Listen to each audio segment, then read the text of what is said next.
حضرت مولانا قاسم نانوتوی رحمۃ اللہ نے شعر لکھا، سب سے پہلے مشیت کے انوار سے نقش روئے محمد بنایا گیا، پھر اسی نقش سے مانگ کر روشنی بزم کون و مکان کو سجایا گیا۔ وہ محمد بھی احمد بھی محمود بھی، حسن فطرت کا شاہد مشہود بھی، علم و حکمت میں وہ غیر محدود بھی، ظاہراً امیوں میں اٹھایا گیا۔ اللہ کے حبیب صلی اللہ علیہ وسلم اس دنیا میں آخری کتاب قرآن کو لے کر تشریف لائے۔ قرآن علم ہے، نبی علیہ السلام عمل ہیں۔ قرآن قال ہے، نبی علیہ السلام حال ہیں۔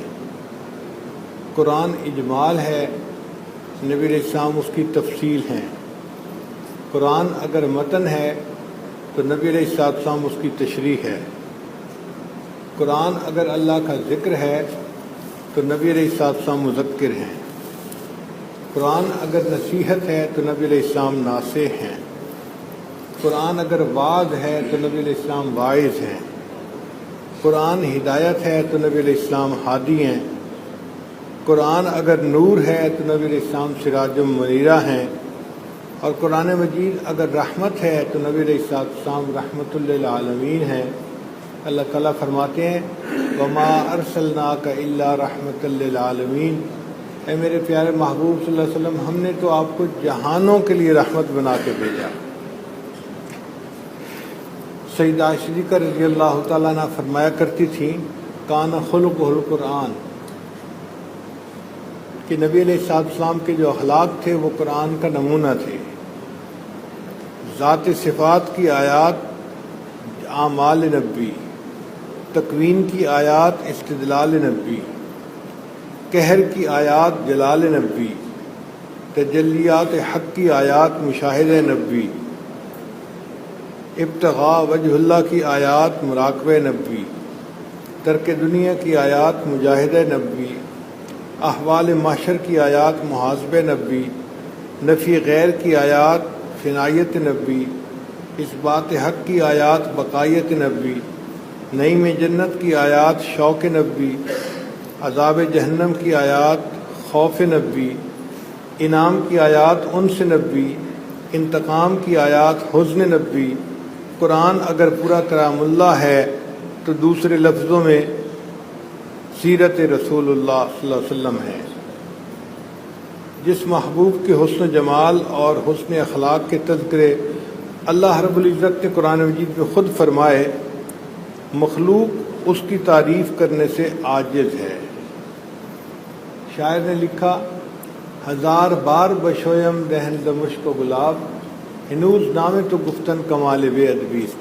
اگر میں ہزار مرتبہ اپنے منہ کو مشک اور گلاب سے دھو لوں تو اے میرے محبوب صلی اللہ علیہ وسلم، آپ کا نام نامی اس میں گرامی لینا پھر بھی میرے لیے گناہ کی مانند ہے۔ نبی علیہ السلام مصطفیٰ بھی ہیں، مجتبیٰ بھی ہیں، طاہر بھی ہیں، مطہر بھی ہیں، مزکیٰ بھی ہیں، بشر بھی ہیں، نذیر بھی ہیں، بشیر بھی ہیں، نذیر بھی ہیں۔ نبی علیہ السلام طٰہٰ بھی ہیں، یاسین بھی ہیں، صادق الامین بھی ہیں تو رحمت العالمین بھی ہیں۔ اللہ نے ارشاد فرمایا وما ارسلناک الا رحمت للعالمین، اے میرے حبیب صلی اللہ علیہ وسلم، آپ کو ہم نے جہانوں کے لیے رحمت بنا کر بھیجا ہے۔ آپ کی صحبت میں ابوبکر آیا صدیق بنا، عمر آیا فاروق بنا، عثمان آیا ذی النورین بنا، علی رضی اللہ عنہ آئے تو باب العلم بنے، سلمان آئے تو اہل بیت میں سے بنے، ابو ذر رضی اللہ عنہ آئے فقراء کا تاجدار بنے، حمزہ رضی اللہ عنہ سید الشہداء بنے، ابو ہریرہ رضی اللہ عنہ آئے تو حافظ الحدیث بنے، ابن مسعود آئے تو فقیہ امت بنے، جس نے جہاد سیکھا وہ غازی بنا، جس نے نماز سیکھی وہ نمازی بنا، جس نے بیت اللہ کو دیکھا وہ حاجی بنا، اور جس نے چہرہ رسول اللہ کو دیکھا وہ صحابی بنا۔ خود نہ تھے جو راہ پر اوروں کے ہادی بن گئے، وہ کیا نظر تھی جس نے مردوں کو مسیحا کر دیا۔ تو نبی علیہ السلام ساری مخلوق کے لیے رحمت بن کر تشریف لائے، یعنی ساری مخلوق کو ان کی وجہ سے عزت ملی، اور اللہ تعالیٰ کی طرف سے مصائب سے بچے. حتیٰ کہ حضرت جبرائیل علیہ السلام سے نبی علیہ السلام نے پوچھا اے جبرائیل کیا تجھے بھی میری رحمت للعالمین میں سے حصہ ملا؟ عرض کیا اے اللہ کے وسلم مجھے بھی حصہ ملا. پوچھا کیسے؟ اے اللہ کے وسلم آپ کی تشریف لانے سے پہلے مجھے اپنے انجام کے بارے میں ہمیشہ فکر رہتی تھی. میں نے شیطان کو مردود ہوتے ہوئے اپنی آنکھوں سے دیکھا تو مجھے اپنے انجام کا غم رہتا تھا. میں اللہ کے ڈر سے کانپتا تھا، خوف کھاتا تھا، اور میرے اوپر اللہ کے خوف کی وجہ سے عجیب کیفیت ہوتی تھی. مجھے پتہ نہیں تھا کہ میرا انجام کیسا ہوگا. آپ تشریف لائے، اللہ نے قرآن مجید کو اتارا، اور اس قرآن مجید میں اللہ نے میرے بارے میں آیت اتاری انہ لقول رسول کریم ذی قوت عند ذی العرش مکین مطاع ثم امین. اس آیت سے مجھے پتہ چلا کہ میرا انجام اچھا ہوگا. مجھے اس خوف سے نجات مل گئی. آپ کی رحمت للعالمین سے مجھے بھی اللہ نے حصہ عطا فرما دیا. تو فرشتوں کے لیے بھی رحمت للعالمین اور جنوں کے لیے بھی رحمت للعالمین. چنانچہ نبی علیہ السلام نے فرمایا کہ اگر تم کپڑے بدلنا چاہو تو بسم اللہ پڑھ لیا کرو، اس لیے کہ بسم اللہ پڑھنے سے تمہارے گرد اللہ تعالیٰ ایک حجاب جو ہے نا وہ بنا دیں گے، اور اگر قریب کوئی جن ہوگا تو وہ تمہارے برہنہ جسم کو نہیں دیکھ سکے گا. تو دیکھو جنوں کو بھی راحت ہوئی، ہمیں بھی راحت ہوئی، ہمیں ان کے شر سے بچنے کا اللہ نے موقع دے دیا. پھر نبی علیہ السلام نے فرمایا کہ تم میں سے کوئی بندہ ہڈی کے ساتھ اپنے جسم کی نجاست کو صاف نہ کرے، اس لیے کہ یہ جو ہڈیاں ہوتی ہیں یہ جنوں کی غذا بنتی ہیں. تو جنوں کے لیے بھی نبی علیہ السلام کی رحمت میں سے حصہ ہوا کہ ان کی غذا کو ناپاک کرنے سے نبی علیہ السلام نے منع کر دیا. جانوروں کے لیے بھی اللہ کے وسلم رحمت بن کر آئے. نبی علیہ السلام نے آ کر بتایا کہ تم جانوروں کے اوپر ظلم نہ کرو، ان کو کھانا دو، ان کو پانی دو، ان کا خیال رکھو. فرمایا کہ اگر کوئی بندہ تم میں سے جانور کے اوپر سوار ہے تو وہ جانور کو کھڑا نہ رکھے بلکہ اپنا سفر کرے. اگر کھڑا رکھنا ہے تو پھر بہتر ہے کہ وہ بندہ خود بھی اتر جائے. جانور کے اوپر خواہ مخواہ بوجھ کیوں ڈالا گیا ہے. پھر نبی علیہ السلام نے فرمایا اگر تم ایک جانور کو قربانی دینا چاہتے ہو تو دوسرے جانور کے سامنے مت دو، اس سے نظر ہٹا کر دو. تو جانوروں کے بھی آداب نبی علیہ السلام نے سکھائے. تو جانوروں کو بھی اس دنیا کے اندر نبی علیہ السلام کی رحمت میں سے حصہ مل گیا. پھر نبی علیہ السلام نباتات کے لیے رحمت، درختوں کے لیے رحمت بن کر تشریف لائے. اللہ کے حبیب نے فرمایا کہ بغیر وجہ کے کسی درخت کے پتے مت توڑو، کسی درخت کو بغیر ضرورت کے مت کاٹو.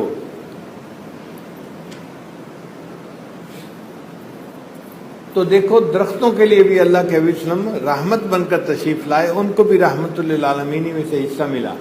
پھر انسانوں کو تو ملا ہی صحیح، سب سے زیادہ ماں کو نبی علیہ السلام کی رحمت للعالمین سے حصہ ملا. محبوب صلی اللہ علیہ وسلم نے فرمایا الجنت تحت اقدام امہاتکم، اللہ تعالیٰ نے جنت کو تمہارے ماں کی قدموں کے نیچے رکھ دیا ہے. جو بندہ اپنی ماں کی خدمت کرے گا، ان کی دعائیں لے گا، اس کی دعاؤں کی وجہ سے اللہ اس بندے کو جنت عطا فرمائیں گے. تو ماں کو بھی نبی علیہ السلام کی رحمت للعالمین میں سے حصہ مل گیا. پھر باپ کو بھی حصہ ملا.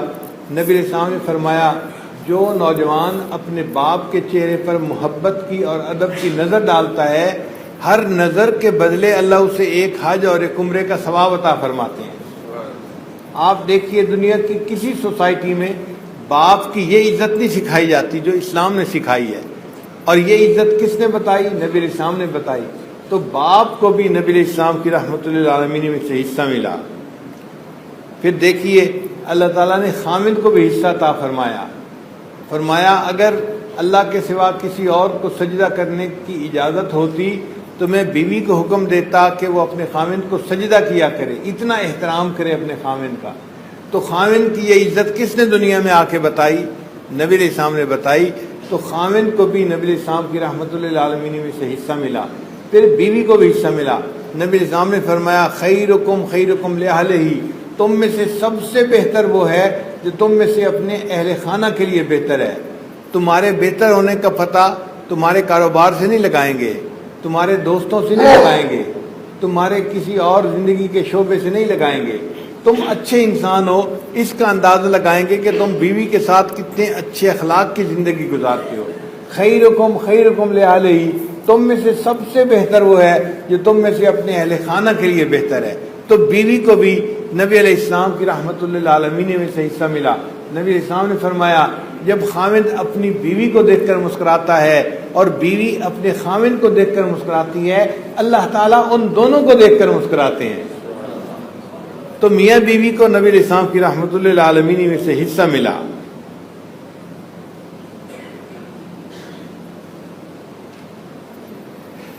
پھر اولاد کو بھی نبی علیہ السلام کی رحمت للعالمین میں سے حصہ ملا. نبی علیہ السلام نے فرمایا کہ اگر کوئی بندہ اپنے بچے کو پیار کرے تو پیار کرتے ہوئے اسے بچے کے جسم سے جو مہک ملے گی، ریح الولد میں ریح الجنہ، یہ خوشبو کا سونگنا اللہ حقیقت میں جنت کی خوشبو کو سونگنے کی مانند ہے. تو اپنے بیٹے کی مہک کا سونگنا ایک بندے کے لیے جنت کی خوشبو کو سونگنے کی مانند ہے. تو پھر بندے کو خواہ اپنے بچوں پہ پیار آئے گا اور وہ اپنے بچوں سے پیار محبت کی زندگی گزارے گا. ایک صحابی نے نبی علیہ السلام کو دیکھا، آپ صلی اللہ علیہ وسلم بچے کو پیار کر رہے تھے. اس نے کہا اے اللہ کے حبیب صاحب، میرے تو 10 بچے ہیں اور میں نے تو کبھی کسی ایک کا بوسہ بھی نہیں لیا. تو نبی علیہ السلام نے فرمایا اگر اللہ نے تمہارے دل سے رحمت کو نکال دیا ہو تو میں کیا کر سکتا ہوں. جس کے دل میں رحمت ہوگی، محبت ہوگی، وہ اپنے بچوں سے ضرور پیار کا اظہار کرے گا. اگر یہ شفقت نبی علیہ السلام نہ سکھاتے تو ماں باپ اپنی اولاد پہ کیسے شفیق ہوتے. اولاد کو بھی نبی علیہ السلام کی رحمت للعالمین میں سے حصہ ملا.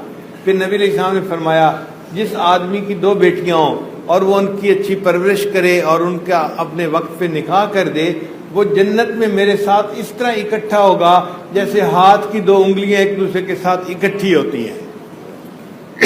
تو بیٹی کو بھی نبی علیہ السلام کی رحمت للعالمین میں سے حصہ ملا. پھر بہن کو بھی نبی علیہ السلام کی رحمت للعالمین میں سے حصہ ملا. نبی علیہ السلام کی ایک رضائی بہن تھی جس کا نام تھا شیما.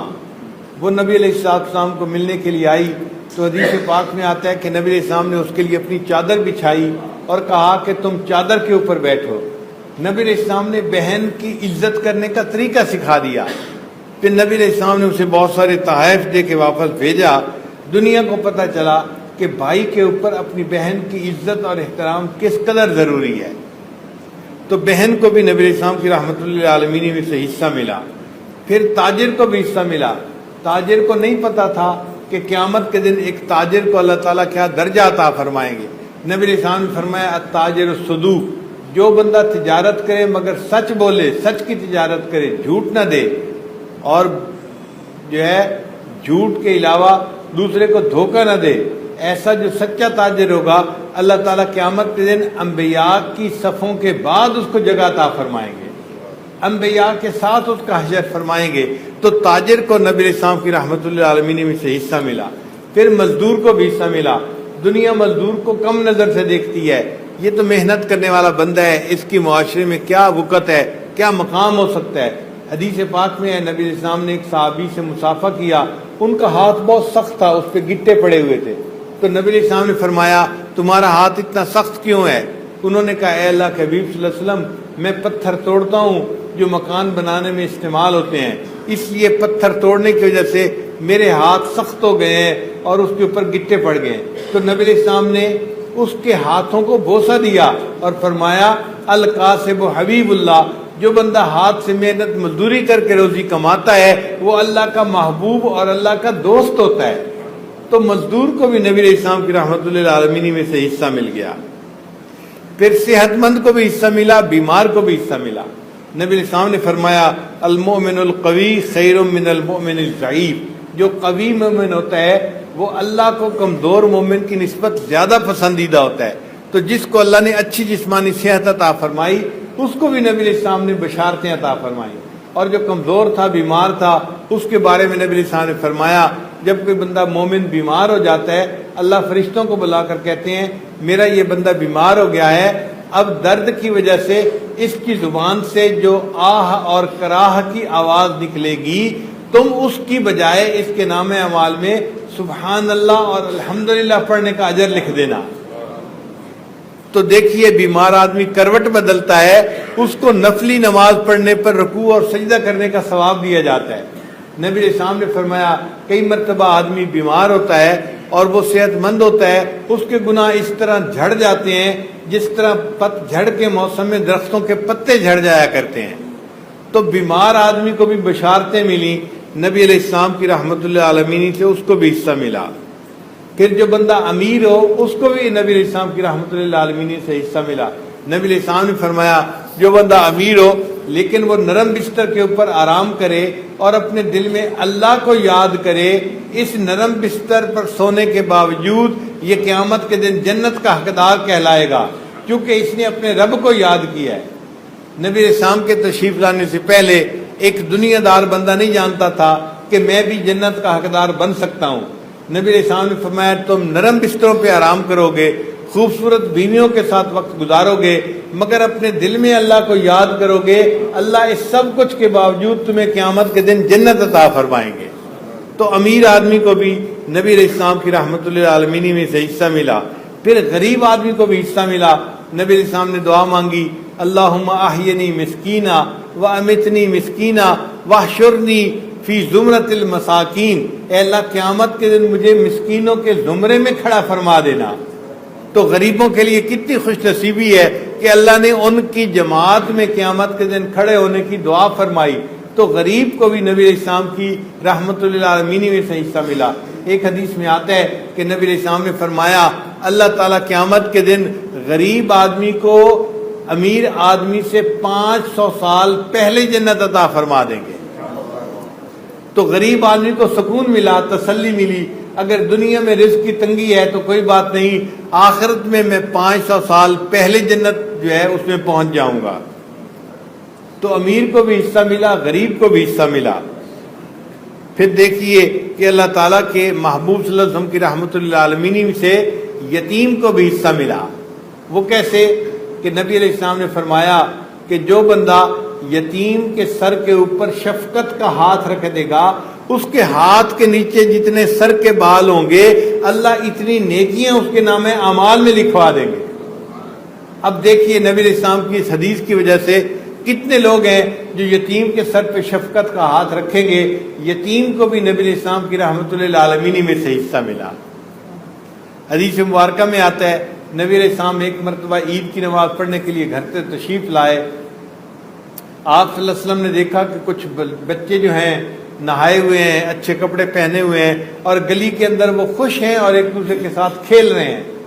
نبی علیہ السلام کو انہوں نے سلام کیا، نبی علیہ السلام آگے بڑھ گئے۔ آگے آپ نے وسلم نے دیکھا کہ ایک بچہ بڑا جو ہے نا وہ غمگین سا ایک دروازے کے سامنے بیٹھا ہوا ہے۔ نبی علیہ السلام رک گئے، اس سے پوچھا اے بچے تو آج غمزدہ کیوں نظر آتا ہے، آج تو عید کا دن ہے، غمگین کیوں ہے؟ اس نے کہا جی کہ میں یتیم مدینہ ہوں، میرا والد فوت ہو گیا، آج کوئی میرے لیے نئے کپڑے لانے والا نہیں، میری ماں نے مجھے نہلایا نہیں، تیار نہیں کیا، میں اپنے باپ کو یاد کر رہا ہوں اور غم اپنا وقت بیٹھا گزار رہا ہوں، غم کے ساتھ اپنا وقت گزار رہا ہوں۔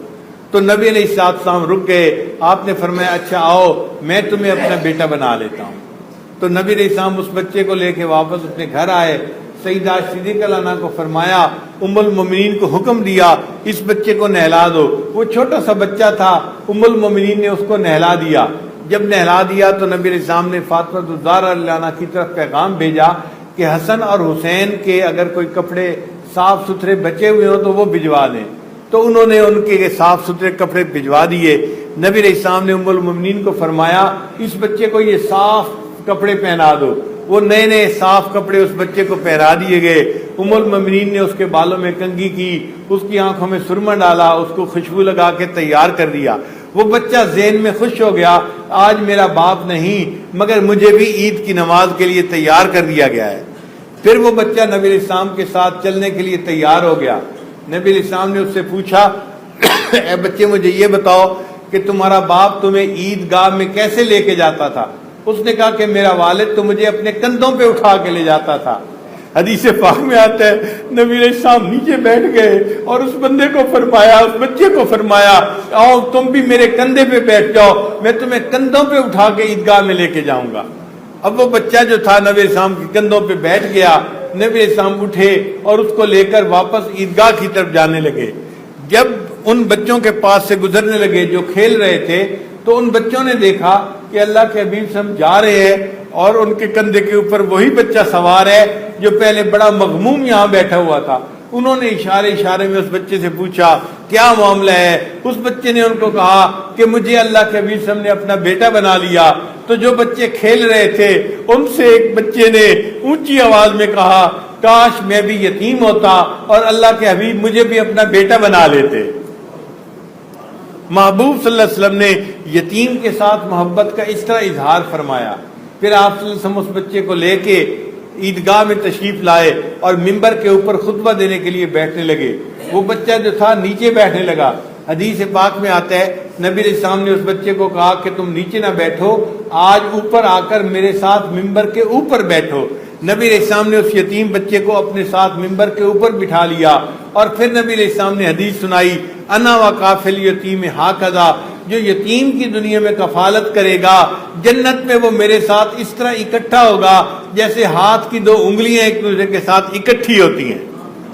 یتیم کو عزت ملی نبی علیہ السلام کے صدقے, تو ایک یتیم کو بھی نبی علیہ السلام کی رحمت للعالمین میں سے حصہ مل گیا. پھر نبی علیہ السلام نے کی رحمت للعالمین سے جوانوں نے بھی حصہ پایا. نبی علیہ السلام نے فرمایا شاب نشا فی عبادت اللہ, جو نوجوان اللہ کی عبادت کے اندر سرشار رہے گا اللہ تعالیٰ قیامت کے دن اس کو عرش کا سایہ عطا فرمائیں گے. پھر نبی علیہ السلام کی رحمت للعالمین سے بوڑھے نے بھی حصہ پایا.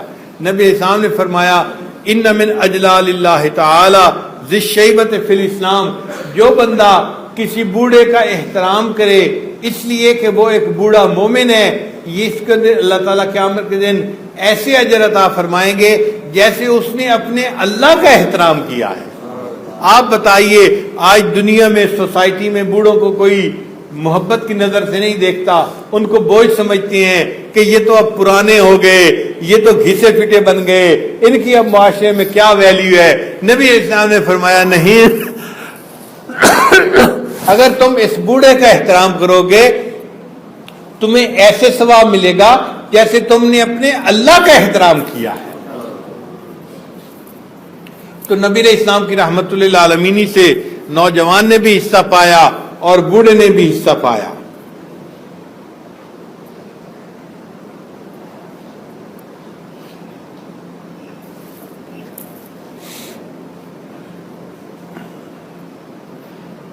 محبوب صلی اللہ علیہ وسلم کی رحمت للعالمین سے اپنوں بھی حصہ پایا اور غیروں نے بھی حصہ پایا. اپنوں نے اس طرح کہ محبوب کی دعاؤں سے اللہ تعالیٰ امت کے گناہوں کو معاف فرما دیں گے. جو کلمہ گو ہوگا اس کو محبوب صلی اللہ علیہ وسلم کی دعاؤں میں سے حصہ ملے گا اور اللہ تعالیٰ قیامت کے دن اس کو نبی علیہ السلام کے امتی ہونے کی وجہ سے معاف فرما دیں گے. اور غیروں کو حصہ اس طرح ملا کہ اہل طائف کو نبی علیہ السلام نے بد دعا نہیں دی, حالانکہ طائف کے لوگوں نے نبی علیہ السلام کو شہر سے باہر نکال دیا گیا تھا اور بچوں کو پیچھے لگا دیا تھا جنہوں نے پتھر مارے تھے اور نبی علیہ السلام کے پاؤں مبارک لہو لہان ہو گئے تھے. اس وقت ایک فرشتہ آیا تھا اور اس نے آ کے پوچھا اے اللہ کے حبیب صلی اللہ علیہ وسلم, میں پہاڑوں کا فرشتہ ہوں, اگر آپ حکم دیں ہم اس بستی کو دو پہاڑوں کے درمیان ٹکرا کے ختم کر دیں. نبی علیہ السلام نے فرمایا نہیں, اگر یہ لوگ میرے پیغام کو نہیں قبول کر پائے ہو سکتا ہے ان کی اولادوں میں سے کوئی ہو جو ایمان کو قبول کرنے والا ہو. تو محبوب صلی اللہ علیہ وسلم نے ان ظالموں کے لیے بھی بد دعا نہ دی. تو اللہ کے حبیب صلی اللہ علیہ وسلم کی رحمت للعالمین سے جہاں مومنوں کو حصہ ملا وہاں کافروں کو بھی حصہ مل گیا. اہل مکہ کو اللہ تعالیٰ کے محبوب صلی اللہ علیہ وسلم نے معاف فرما دیا. جب فتح مکہ ہوا تو مکہ کے بڑے بڑے سردار یہ محسوس کر رہے تھے آج شاید مسلمانوں کے پیغمبر علیہ الصلوۃ والسلام ہمارے قتل کا حکم دے دیں. نبی علیہ السلام نے ان کے قتل کا حکم نہیں دیا بلکہ ان کو پوچھا کہ تم مجھ سے کیا توقع کرتے ہو. انہوں نے کہا آپ کریم ہیں, ہم آپ سے کرم کی توقع کرتے ہیں. نبی علیہ السلام نے فرمایا میں تمہارے ساتھ وہی معاملہ کروں گا جو یوسف علیہ السلام نے اپنے بھائیوں کے ساتھ کیا تھا. انہوں نے بھائیوں کو کہا تھا لا تثریب علیکم اليوم, جاؤ چلے جاؤ، میں نے تمہاری سب غلطیوں کو معاف کر دیا۔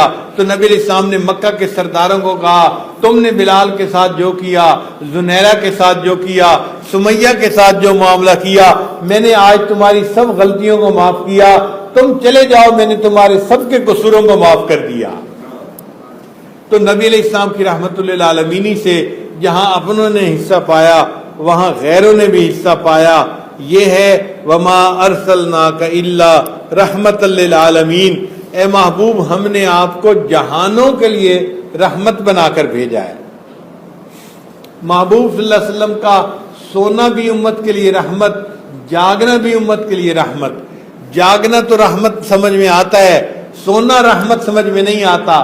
حدیث پاک میں آتا ہے نبی علیہ السلام ایک مرتبہ تھکے ہوئے تھے، سفر سے تشریف لائے، آپ نے فرمایا کون ہے جو پہرا دے اور باقی سارے آرام کی نیند سو جائیں۔ چنانچہ بلال لانو کھڑے ہو گئے، اے اللہ کے نبی صلی میں پہرا دوں گا اور سب کو فجر کی نماز کے لیے جگا دوں گا، سارا لشکر آرام سے نیند سو جائے۔ سارا لشکر سو گیا، نبی علیہ السلام بھی سو گئے، بلال لانو پہرا دینے لگے۔ اللہ کی شان کہ وہ کھڑے کھڑے ایک پتھر کے ساتھ جو ٹیک لگائی ان کو کھڑے کھڑے حالت میں نیند آ گئی، وہ بھی سو گئے، حتیٰ کہ سورج جو ہے وہ طلوع ہو گیا اور پورے لوگوں کی نماز جو ہے وہ قضا ہو گئی۔ سب سے پہلے نبی علیہ السلام کی آنکھ کھلی، آپ صلی اللہ علیہ وسلم اٹھے، آپ نے فرمایا بلال آپ نے تو کہا تھا میں جگا دوں گا، آپ بھی سو گئے، ہم تو سوئے ہوئے ہی تھے، تھکے ہوئے تھے۔ تو نبی علیہ السلام نے فرمایا میں سویا نہیں، میں سلا دیا گیا، اللہ نے مجھے میٹھی نیند سلا دیا تاکہ نماز قضا ہو جائے اور امت کے لیے قضا نماز کو ادا کرنے کا مسئلہ سامنے واضح ہو جائے۔ محبوب صلی اللہ علیہ وسلم کا سونا بھی امت کے لیے رحمت بن گیا۔ اگر آپ صلی اللہ علیہ وسلم کی نماز قضا نہ ہوتی، امت کو قضا نماز کا مسئلہ سمجھ میں نہ آتا۔ تو محبوب صلی اللہ علیہ وسلم کا جاگنا بھی رحمت تھا، آپ کا سو جانا بھی امت کے لیے رحمت بن گیا۔ وما ارسلناک الا رحمت للعالمین، اے محبوب ہم نے تو آپ کو جہانوں کے لیے رحمت بنا کے بھیجا۔ پھر محبوب صلی اللہ علیہ وسلم کا عقل اور ہوش کی حالت میں ہونا تو رحمت سمجھ میں آتا ہے، محبوب کا بھولنا بھی امت کے لیے رحمت بن گیا۔ وہ کیسے؟ حدیث پاک میں آتا ہے نبی علیہ السلام نے 4 رکعت کی نماز جو ہے وہ پڑھانی شروع کی اور آپ نے 2 رکعت کے بعد سلام پھیر دیا۔ صحابہ نے پوچھا اے اللہ کے حبیب صلی اللہ علیہ وسلم آج کے بعد یہ نماز کی 4 رکعت کی بجائے 2 رکعت ہو گئی ہیں۔ نبی علیہ السلام نے فرمایا لا نسیتو بل نسیتو، میں بھولا نہیں، میں بھلا دیا گیا ہوں، اللہ نے مجھے بھلا دیا تاکہ میں 4 کی بجائے 2 رکعت پہ سلام پھیر دوں اور امت کے لیے سجدہ صاحب کا مسئلہ کھل جائے۔ جس محبوب کا بھولنا بھی امت کے لیے رحمت بن گیا، ان کا سوچ میں رہنا، عقل کی حالت میں رہنا امت کے لیے کتنی بڑی رحمت تھا۔ اس کو کہتے ہیں وما ارسلناک الا رحمت للعالمین، اے محبوب ہم نے آپ کو جہانوں کے لیے رحمت بنا کر بھیجا ہے۔ تو آپ صلی اللہ علیہ وسلم ساری انسانیت کے لیے رحمت بن کر تشریف لائے، عام لوگوں کے لیے رحمت للعالمین تھی ہی صحیح، آپ صلی اللہ علیہ وسلم قیامت کے دن انبیاء کے لیے بھی رحمت بن کر جو ہے وہ کھڑے ہوں گے۔ حدیث پاک میں آتا ہے قیامت کے دن آدم علیہ السلام کو ان لوگ کہیں گے آپ ساری امت کے والد ہیں، آپ شفاعت کیجئے تاکہ قیامت کے دن کی سختی سے ہمیں نجات مل جائے۔ وہ کہیں گے نہیں، مجھ سے تو میں نے گندم کا دانہ کھا لیا تھا، مجھے ڈر لگتا ہے اللہ تعالیٰ کے حضور سامنے پیش ہونے کے لیے۔ اس وقت اللہ تعالیٰ جلال میں ہے، چنانچہ آدم علیہ السلام نوح علیہ السلام کے پاس آئیں گے اور ان سے کہیں گے کہ آپ جو ہے آدم ثانی کی مانند ہیں، آپ دعا کیجئے۔ نوح علیہ السلام بھی کہیں گے نہیں، اللہ تعالیٰ جلال میں ہے، میں اللہ کے سامنے اس وقت حاضر نہیں ہو سکتا، میں نے اپنے بیٹے کے لیے دعا مانگی تھی جبکہ میرا بیٹا بے عمل تھا، مجھے اللہ کے سامنے پیش ہونے سے ڈر لگتا ہے، وہ بھی انکار کر دیں گے۔ پھر یہ سارے مل کے ابراہیم علیہ السلام کے پاس آئیں گے، حضرت ابراہیم علیہ السلام فرمائیں گے اللہ تعالیٰ سخت جلال میں ہے، میں اللہ کے سامنے اس وقت پیش نہیں ہو سکتا، اس لیے کہ میں نے جو ہے ایک موقع پہ اپنی قوم کو کہا تھا کہ میں بیمار ہوں، حالانکہ ظاہری بیماری نہیں تھی، باطنی بیماری تھی، اور میں ان کے ساتھ بت پرستی میں شامل نہیں ہونا چاہتا تھا، تو مجھے ڈر ہے کہ کہیں وہ جو لفظ میں نے استعمال کیا میں بیمار ہوں، اس پر اللہ تعالیٰ پکڑ نہ فرما لیں، میں اللہ کے سامنے پیش نہیں ہو سکتا۔ تو سب پہ اللہ کے سامنے پیش ہونے سے ڈریں گے، پھر سب انبیاء اور سب لوگ نبی علیہ السلام کے پاس آئیں گے اور کہیں گے کہ آپ اللہ کے محبوب ہیں، اللہ کے پیارے نبی ہیں، آپ اس وقت اللہ کے سامنے سفارش کیجئے، اللہ تعالیٰ حساب کتاب شروع فرما دیں، ہم سے آج کے دن کی یہ دھوپ کی سختی برداشت نہیں ہوتی، کوئی سایہ نہیں، سب پسینے میں ڈوبے ہوئے ہیں اور پریشان ہیں۔ تو نبی علیہ السلام کو جب آ کر سب منت سماجت کریں گے، اللہ کے حبیب صلی اللہ علیہ وسلم فرماتے ہیں مجھے اللہ تعالیٰ مقام محمود عطا فرمائیں گے، میں وہاں جاؤں گا اور میں جا کے سجدے کے اندر گر جاؤں گا اور میں اللہ کے سامنے عاجزی کرنے لگ جاؤں گا، اللہ آپ کے بندے پریشان ہیں، ان بندوں کی پریشانی کو دور کر دیجئے۔ اللہ تعالیٰ مجھے دیکھ کر فرمائیں گے اے میرے محبوب تو دنیا میں بھی امت کے لیے روتا تھا، آج بھی امت کے لیے آنسو بہا رہا ہے، اٹھ تو سجدے سے، سل تو جو مانگے گا ہم تجھے عطا فرمائیں گے۔ نبی علیہ السلام کہیں گے میں اس وقت دعا کروں گا اللہ اپنے بندوں کا حساب لے لیجئے۔ اللہ فرمائیں گے اچھا میرے پیارے محبوب صلی اللہ علیہ وسلم ہم نے اپنی دعا کو قبول کر لیا، آپ اپنی امت میں سے جس کو چاہیں اس کو آپ حساب کے لیے پیش کریں۔ نبی علیہ السلام اس وقت حضرت ابوبکر صدیق عنہ کو اللہ کے سامنے پیش کریں گے۔ ابوبکر صدیق عرض کریں گے اے اللہ کے حبیب صلی اللہ علیہ وسلم میں جب ایمان لایا اس وقت میری عمر کافی زیادہ تھی، آپ کسی ایسے بندے کو پیش کرے جو بچپن سے مسلمان ہو اور اس نے اسلام میں اپنی پوری زندگی گزاری ہو۔ نبی علیہ السلام فرمائیں گے نہیں ابوبکر تجھے آج اللہ کے سامنے پیش ہونا ہے اور اپنا حساب دینا ہے۔ جب نبی علیہ السلام دوبارہ فرمائیں گے ابوبکر صدیق عنہ رونے لگیں گے مگر آقا کے حکم کو تسلیم کریں گے اور قدم آگے بڑھائیں گے اور اللہ کے سامنے پیش ہوں گے اے اللہ میرا حساب لے لیجئے۔ یہ بہت بڑی بات ہوگی کہ مخلوق میں سب سے پہلے ابوبکر صدیق اپنے آپ کو حساب کے لیے پیش کریں گے۔ حدیث پاک میں آتا ہے ابوبکر بھی سجدے میں گر جائیں گے اور اللہ کے سامنے رونا شروع کریں گے۔ اللہ تعالیٰ فرمائیں گے ابوبکر تم روتے ہو اور سجدہ کرتے ہو، تم نے دنیا میں میرے محبوب کے ساتھ اتنا بھلا کیا کہ میرے محبوب نے یہ فرمایا میں نے سب کے احسانات کا بدلہ دنیا میں چکا دیا۔ ابوبکر تو نے میرے اوپر اتنے احسانات کیے، تیرا بدلہ تو قیامت کے دن اللہ چکائے گا۔ اے ابوبکر تم آؤ اور میں تمہیں اس احسان کا بدلہ دوں جو تم نے میرے محبوب کے ساتھ کیا، چلو میں تجھے بلا حساب جنت عطا فرماتا ہوں۔ ابوبکر صدیق عنہ کو اللہ تعالیٰ جنت کی اجازت عطا فرمائیں گے۔ پھر اللہ تعالیٰ عمر عنہ کو آگے، اللہ کے حبیب صلی اللہ علیہ وسلم عمر عنہ کو آگے بھیجیں گے اب تم حساب کے لیے آگے بڑھو۔ حدیث پاک میں آتا ہے عمر عنہ جب حساب کے لیے آگے بڑھیں گے اللہ تعالیٰ ان کو سلام کریں گے اے عمر تو نے میرے محبوب کے دین کو تقویت پہنچائی، میں تمہیں سلام پیش کرتا ہوں۔ پھر اللہ تعالیٰ ان کے لیے جنت کا فیصلہ فرمائیں گے۔ پھر اللہ تعالیٰ اس کے محبوب صلی اللہ علیہ وسلم عثمان غنی کو آگے پیش کریں گے۔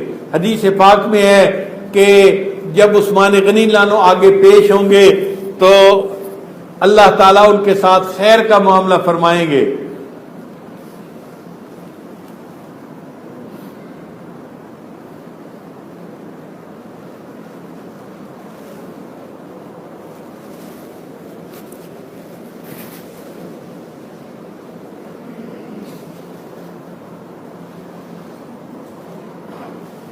نبی علیہ السلام نے ایک دفعہ دعا دی تھی عثمان غنی عنہ کو یا رحمان سہل الحساب علی العثمان۔ وہ واقعہ کیسے تھا ذرا توجہ کے ساتھ سن لیجئے۔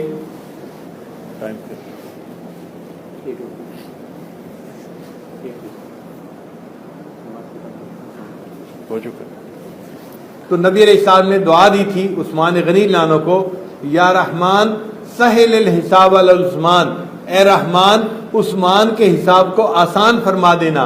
جب عثمان غنی عنہ آگے بڑھیں گے تو نبی علیہ السلام کی دعا کی وجہ سے اللہ فرمائیں گے عثمان تیرا حساب لیتے ہوئے مجھے حیا آتی ہے، چل میں نے تجھے بلا حساب جنت عطا فرما دی۔ پھر اللہ تعالیٰ کے حبیب علی عنہ کو آگے پیش کریں گے۔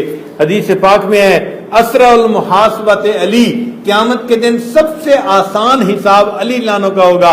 انہوں نے فقیرانہ زندگی گزاری تھی، ان کو دیکھتے ہی اللہ تعالیٰ خوش ہو کے مسکرائیں گے، فرمائیں گے علی تو نے اتنی زہد کی زندگی گزاری کہ آج میں تیرا حساب نہیں لیتا، تو بھی بلا حساب جنت میں چلا جا۔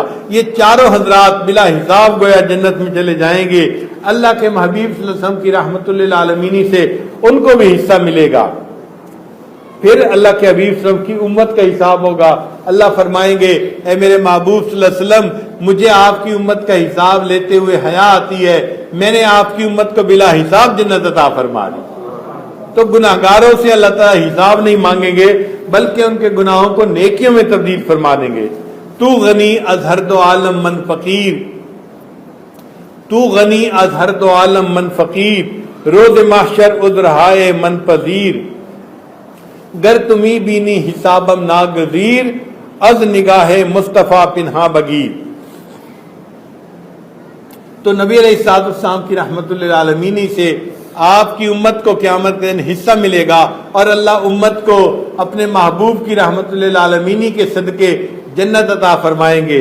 سلام اس پر کہ جس نے بے کسوں کی دستگیری کی، سلام اس پر کہ جس نے بادشاہی میں فقیری کی، سلام اس پر کہ جس کے گھر میں چاندی تھی نہ سونا تھا، سلام اس پر کہ ٹوٹا بوریا جس کا بچھونا تھا، سلام اس پر جو بھوکا رہ کے اوروں کو کھلاتا تھا، سلام اس پر جو سچائی کی خاطر دکھ اٹھاتا تھا، سلام اس پر کہ جو فرش خاک پہ جاڑے میں سوتا تھا، سلام اس پر جو امت کے لیے راتوں کو روتا تھا، سلام اس پر کہ جس نے فضل کے موتی بکھیرے ہیں، سلام اس پر بروں کو جس نے فرمایا کہ میرے ہیں۔